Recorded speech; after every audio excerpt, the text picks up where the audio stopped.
lit. C'est ton lit, comment? Tu ne le reconnais pas? Non, je ne l'avais jamais vu avant maintenant. Ne plaisante pas. Et toi? Qui es-tu? Rosaura, je suis Stella, ta sœur Stella. Ma sœur! Mais qu'est-ce qui t'arrive? Au secours, au secours! Par pitié, au secours, qu'est-ce qui m'arrive? Enlevez-moi d'ici! Enlevez-moi! Que tu, Rosaura? Au secours, au secours! Je ne t'ai jamais vu! Va-t'en d'ici, va-t'en, je ne t'ai jamais vu! Tu me fais peur, tu es un fantôme! Je n'ai jamais vu ces yeux, cette bouche, ces cheveux, ce visage qui me colle dessus! Va-t'en! Ne m'embrasse pas! Ne me touche pas! Au secours, au secours! Rosaura, qu'est-ce que tu as rêvé cette nuit? Cette nuit, mon Dieu! Mais hier, je n'étais pas ici, moi! Je n'y ai jamais été! Je ne reconnais rien de ce qui est ici! Hier soir, tu étais ici, dans cette maison, avec moi. Avec ton père, avec ta mère. Mon père! Ma mère! Je n'en sais rien! Moi, rien! Je veux m'en aller loin! Je veux m'en aller là d'où je suis venue! Ça suffit, Rosaura! Tu as toujours été celle d'esprit. Maîtresse de toi-même. Une fille comme moi, comme les Finissons autres. avec cette histoire. Comment t'appelles-tu? Je te l'ai dit, Stella. Rosaura, arrête cette plaisanterie. Comme tu es belle! Quelle belle peau sombre et pourtant transparente! Comme elle est élégante, la vague négligente de cheveux qui te tombe juste sur l'aile.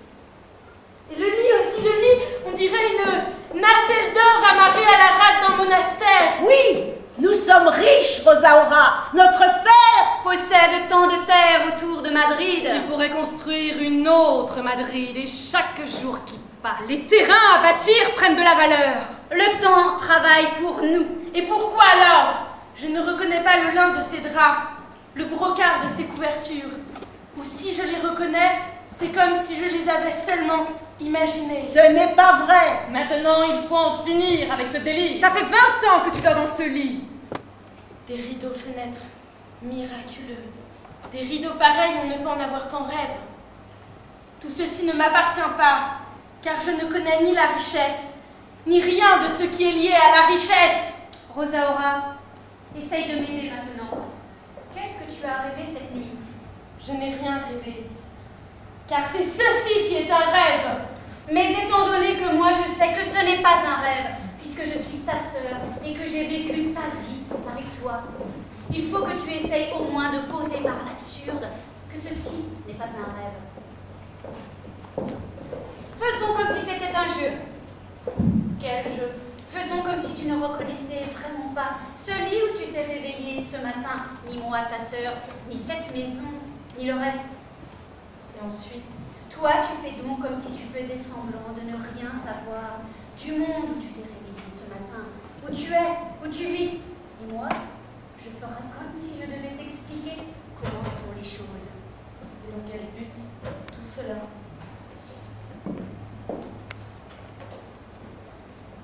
Parce que personne ne viendra jamais te libérer. Même si tu criais au secours jusqu'à demain et jusqu'à en perdre le souffle. Et moi, je ne pourrais pas ne pas être ta sœur. Et alors, ainsi tu resterais étrangère à hurler toute ta vie. Voilà pourquoi tu dois faire semblant et écouter, comme un jeu, toutes les explications que je te donnerai sur cette vie.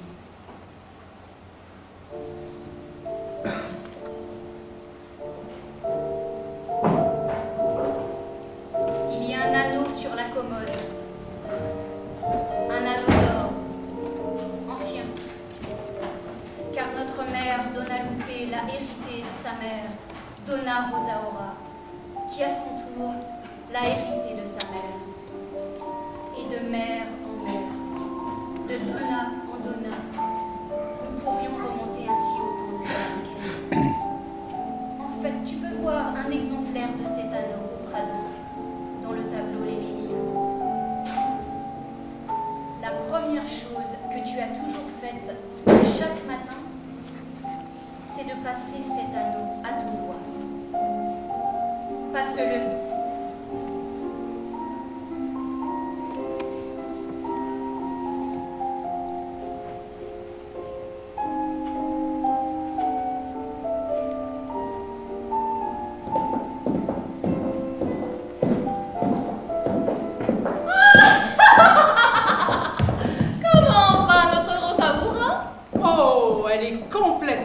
rétablie maintenant. Elle s'est réadaptée à sa vie. Ça a dû être un mauvais mois pour votre famille ce mois-ci, et pour tous ceux qui vous aiment aussi. Tout à fait, Astrea.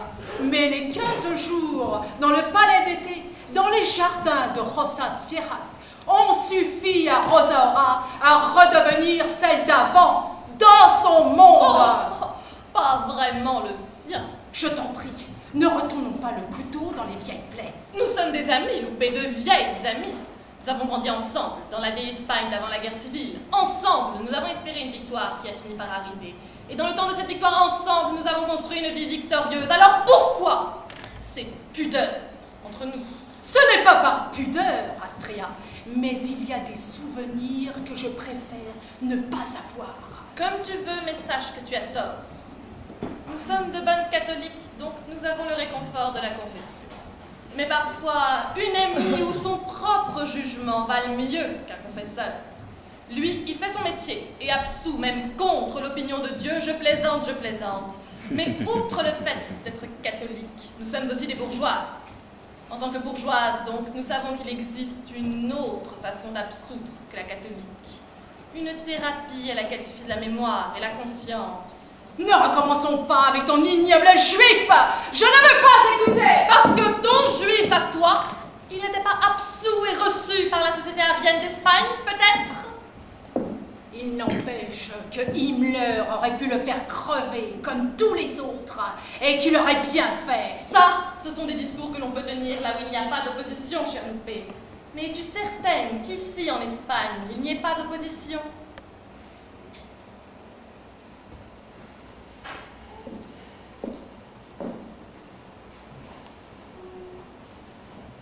Le problème de Rosaura est un problème que tu dois affronter. Parce que c'est ton passé tout entier. Et sans ordre dans le passé, ma chère Loupé, il n'y a pas de tranquillité dans l'avenir. Réfléchis.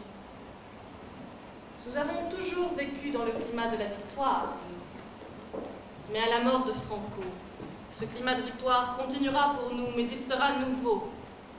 Et nous devrions alors rester à la traîne. Maman! Je suis toute en sueur! Ma petite fille! D'où venez-vous?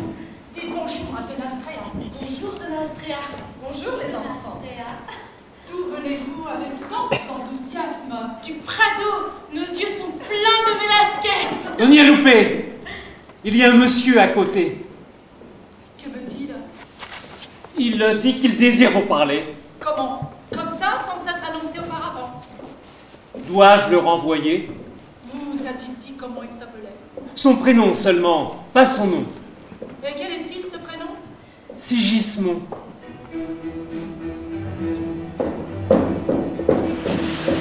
Qui est-ce, maman? Taisez-vous! Qu'est-ce que je fais à ça? Fais-le entrer. Je ne savais pas peu s'en faut que je t'avais tenu des propos aussi prophétiques. On ne met pas les fantômes à la porte.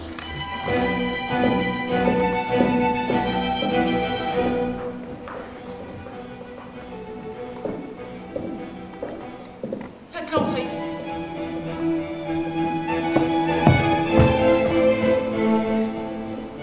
Bonsoir, mesdames!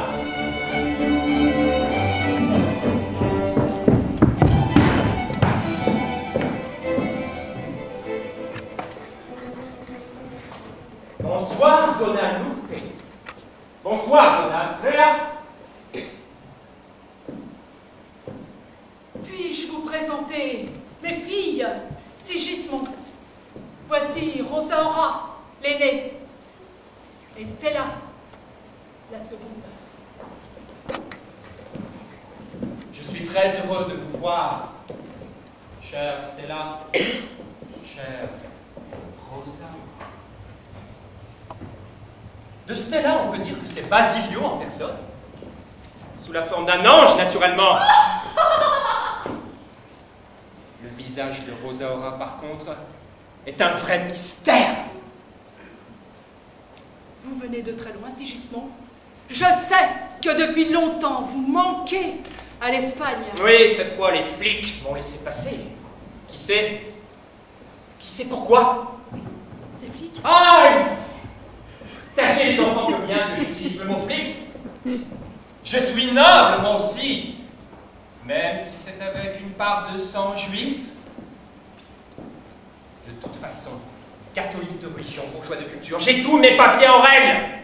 Et pas grand-chose de différent. Vous avez fait bon voyage? Chef, mais mon air vaguement menaçant, pour le moins dangereux, une sorte de maître chanteur, sur le point de dire l'horrible mot, est dû simplement à l'émotion, au devoir de la cacher. De là vient ce discours amer et spirituel, vaguement brechtien, c'est vrai. J'ai l'âge de Buñuel, et mon amitié avec Buñuel remonte au temps du surréalisme. Comment pourrais-je l'oublier même si j'en pleure? Ah! J'ai le diable au flanc! Ce qui donne ceci, Don Alpe. Vous avez un œuf à la place d'un œil. Et les mains de Donna Astrea sont des rameaux de citronnier. Et où irez-vous maintenant, Sigismond? J'étais seul dans l'avion. Et ainsi, en regardant sous moi ce grand plat jaune qu'est l'Espagne, j'ai pu pleurer. Librement. Et mon âme pendait comme une chemise dont les pans sortent des pantalons. Et qu'est-ce qui vous rendait triste? Quel âge me donnes-tu, petite Rosaura? Environ l'âge de mon père ou de ma mère, bien que vous paraissiez plus jeune.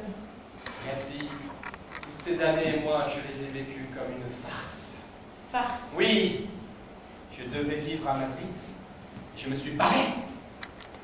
J'ai vécu un peu ici, un peu là, en bourlingueur. Je devais gagner un combat. Et au lieu de cela, hop là, je l'ai perdu. Je devais avoir toute une série d'amours espagnols. Et à la place, grâce à d'habiles stratégies, j'en ai eu d'italiennes, françaises, anglaises, américaines. Vous nous avez toujours pas dit où irez-vous vous établir, Sigismond? Je choisirai un endroit purement symbolique. Je ne m'occuperai ni du confort, ni du climat, et encore moins de la mondanité. Je choisirai un village ou une ville, choisi selon une anecdote qui me semblera significative, et me permettra de continuer la longue farce. Comment à 50 ans pourrais-je arrêter la farce?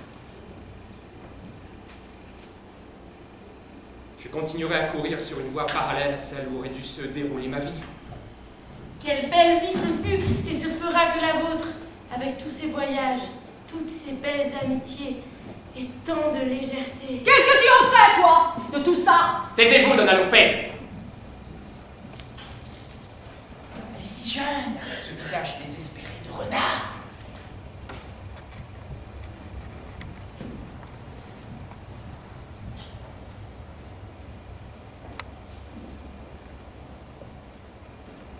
Tu vois, Rosaura,